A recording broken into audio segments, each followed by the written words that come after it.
kasih pemirsa MNC Muslim yang dirahmati Allah, tetap bersama kami di Belajar Islam. Kita akan lanjutkan pembahasan mengenai adopsi dalam Islam.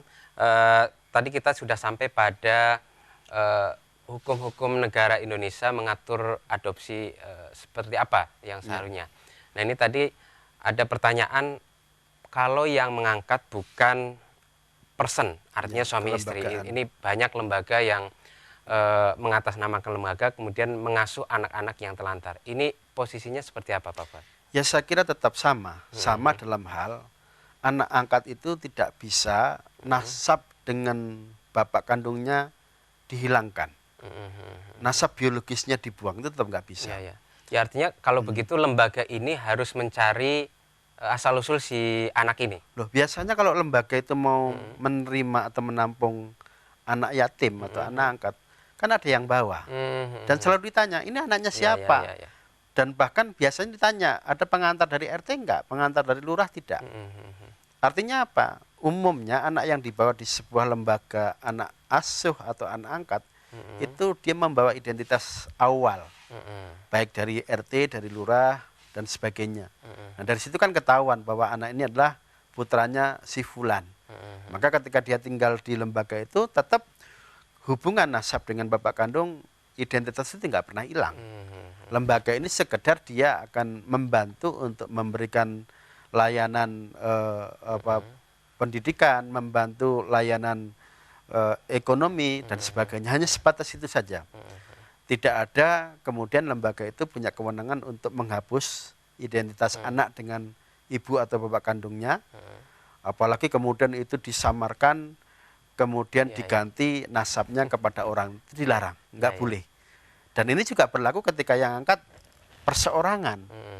Dalam hukum kita tidak ada toleransi nasab anak ini dihapus, kemudian nasabnya diganti kepada orang lain. Bahkan Nabi ngancam serius itu.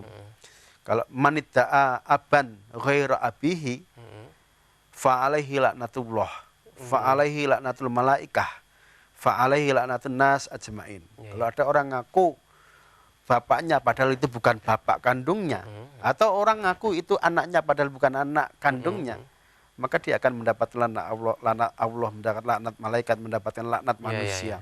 Dalam riwayat lain, kalau ada orang ngaku manidda'a aban ghaira abihi wa huwa ya'lamu faqad kafaro.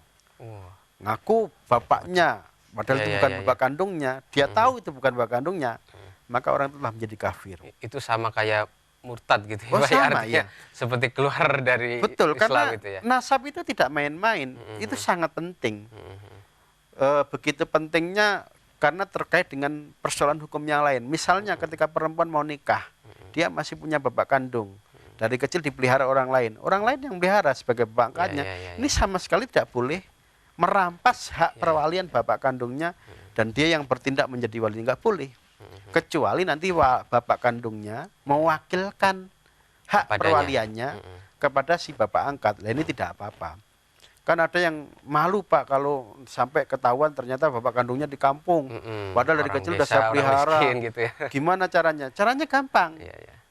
Ada kompromi, minta bapak kandungnya untuk mewakilkan hak perwaliannya kepada bapak angkat. Lah nanti ijab kabulnya pakai bahasa Arab, kan nggak ada yang tahu itu. Dari aspek hukum itu kan tetap sah. Dari aspek kemungkinan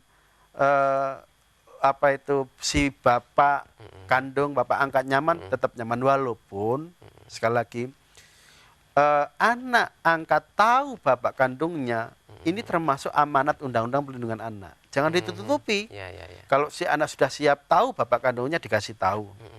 Berapa umurnya? Tadi dijelaskan ya kurang lebih umur 18 tahun. Saya kira itu sudah matang secara psikis untuk bisa memahami ini loh bapak kandungnya, ini bapak angkatnya, posisi kamu itu di sini.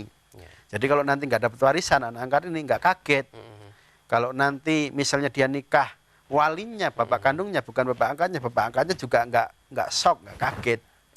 Nah, yang seperti ini harus dipahami antara bapak angkat, anak angkat, dan bapak kandung. Ya, soalnya ada juga ulama yang menyatakan bahwa orang tua angkat tidak pernah boleh untuk kemudian menjadi wali anak angkatnya. Itu sebetulnya kalau berarti tidak sesuai. Kalau konteksnya dia ngerampas hak perwalian bapak kandung sebagai wali mujbir, dia menjadi wali tanpa diketahui oleh orang tua kandungnya begitu? Atau Tidak boleh. Kalau bapak kandungnya masih ada, masih bisa dihubungi, maka yang bertindak menjadi wali nikah adalah tetap bapak kandungnya.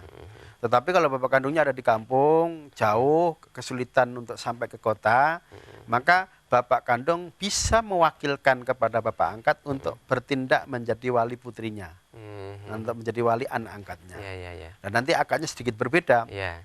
Saya nikahkan kamu dengan Fulanah binti Fulan yang ada di kampung, yang beliau telah mewakilkan hak perwaliannya kepada saya dengan mas kawin sekian hal. Ya, ya, ya. Jadi mewakili ya. Ya, dalam mewakili, ya, ya. mewakili, Ya, ya. mewakili bapak kandung dari si anak perempuan ini yang dia tidak bisa hadir, baik karena dua udzur atau karena alasan yang lain. Ya, itu satu yang sensitif. Satu lagi Pak Fuad, Ya. yaitu soal agama nih. Ini misalnya saya seorang Muslim, kemudian karena satu dan lain hal saya tidak diberi anak oleh Allah gitu, maka saya mengangkat. Tapi sementara anak ini adalah non Muslim misalnya, itu saya boleh nggak kemudian mengislamkan dia? Di Undang-Undang Perlindungan Anak itu ada pasal yang mengatur itu. Jadi antara anak angkat dan bapak angkat yang agamanya sama. Itu diatur. Begitu. Artinya Karena saya pun sebaiknya dan seharusnya ya, mencari anak yang sama dengan agama saya begitu. ya. Bagaimana kalau anaknya itu nggak jelas bapaknya siapa? Maka di Undang-Undang Perlindungan Anak dijelaskan agamanya ngingut masyarakat itu.